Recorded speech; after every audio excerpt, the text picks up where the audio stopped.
hello and welcome to Viewpoint. I'm Vladimir Solokhub.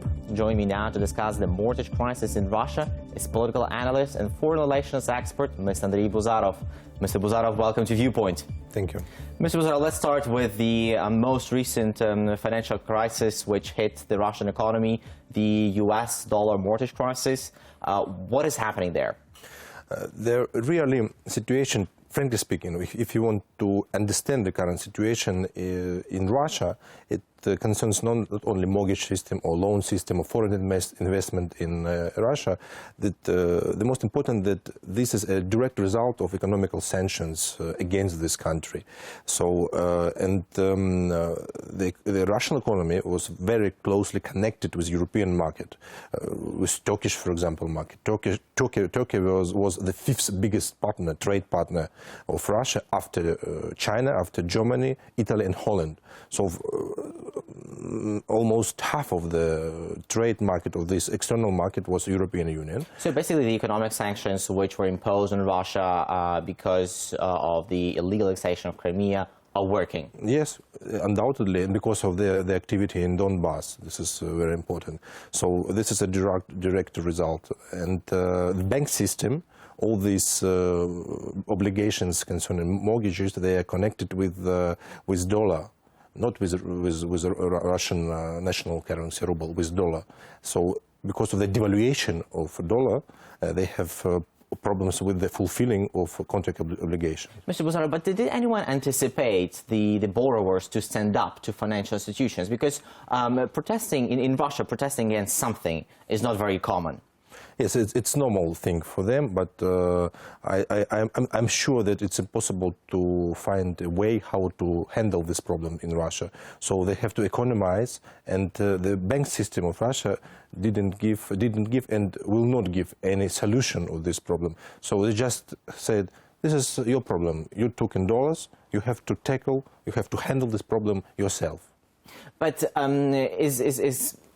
can we see more protests? Because just last week we saw people coming out on the streets. They were blocking the roads. They were protesting in front of their financial institutions. Can we see that happening again?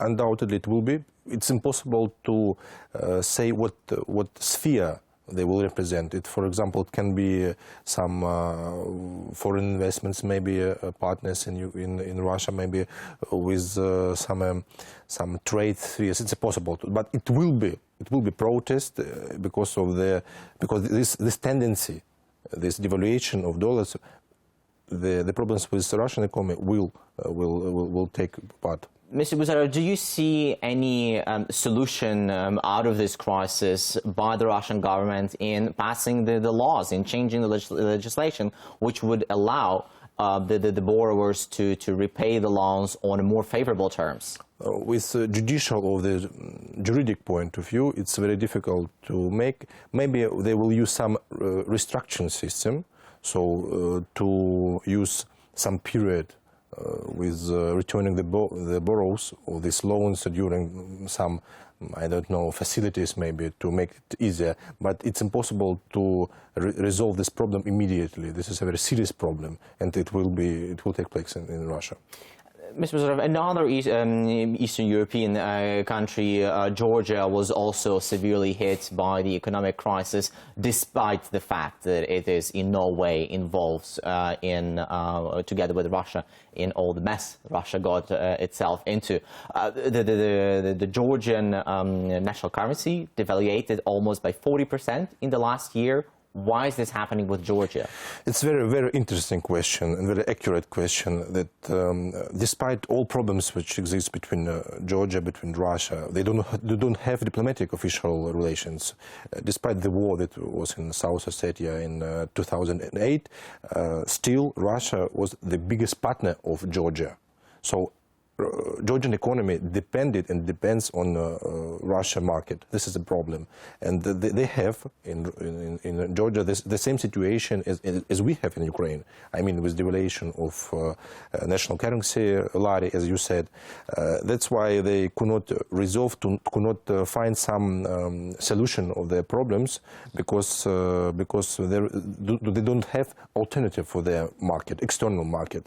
So basically, because Russia was such such a big economy in the region, a lot of countries were dependent on this economy. Yeah, and this is true for Ukraine as well?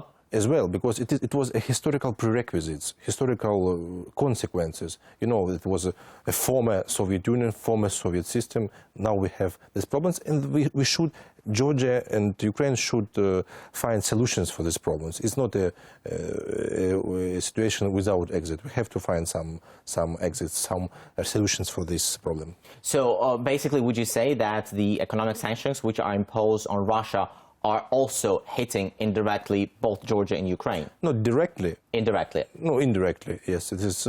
We can say that, but it's not a catastrophic situation. For example, Georgia tried to find some solutions.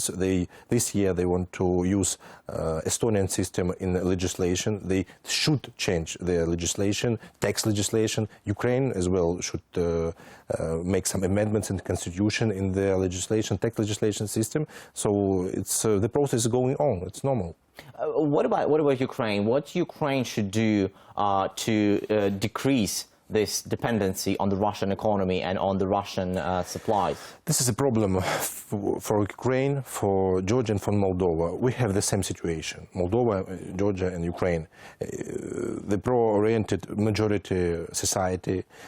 We have association agreement. We have to receive free visa regime. So we have the same problems. And we have to be patient.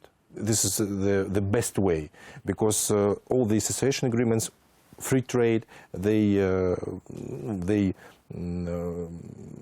period of their use 10 years. So we should be patient. We should take the European standards, sanitary system, legislation system. Okay, are there any concrete steps which Ukrainian government can take in the near future to decrease this dependency? Yes, it's what are two these concrete steps? First of all, reforms of legislation in accordance with the European, and certainly it's corruption. We have to resolve the biggest problem of our society, this corruption. It is the main obstacle for the. Sorry, Mr. Buzarov, but these are like very vague objectives, yes. And the Ukrainian government has been talking yes. about this for years. Yes. So, and again, with all due respect, these are not concrete steps. What can the government do to decrease dependency? Maybe find alternative sources for supply of raw materials. What is the largest commodity which Ukraine is importing from Russia? If the largest commodity, this is a metallurgical sphere. And we have to find alternative markets in South Asia, maybe in the Arab world, the country of Gulf, Persian Gulf. Will it increase the price because of logistics?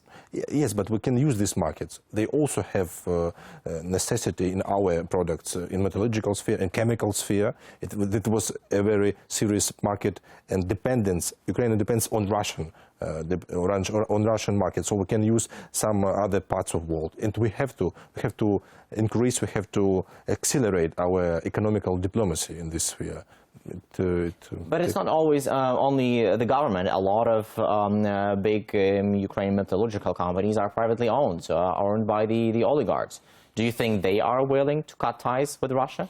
I think that for them it's very problematic situation, because they have some good connections, some lobby in Russia. And it's also about money. Yes. It's always about money. Yes. I'm sure that now it's impossible to resolve immediately this problem. But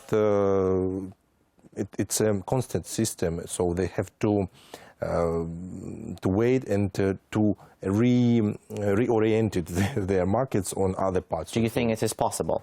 It should be, and the Ukrainian government should support these steps. I think this is the only alternative how to resolve our economical problems. Again, support the legislative changes. Yes. Which are not being passed.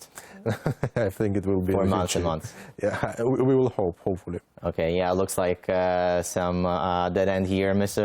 Buzarov, many thanks for joining us today. Thank you. We were discussing the economic crisis in Russia, Georgia, and Ukraine with political analyst and foreign relations expert, Mr. Andriy Buzarov. I'm Vladimir Solhub. Thank you for watching Viewpoint.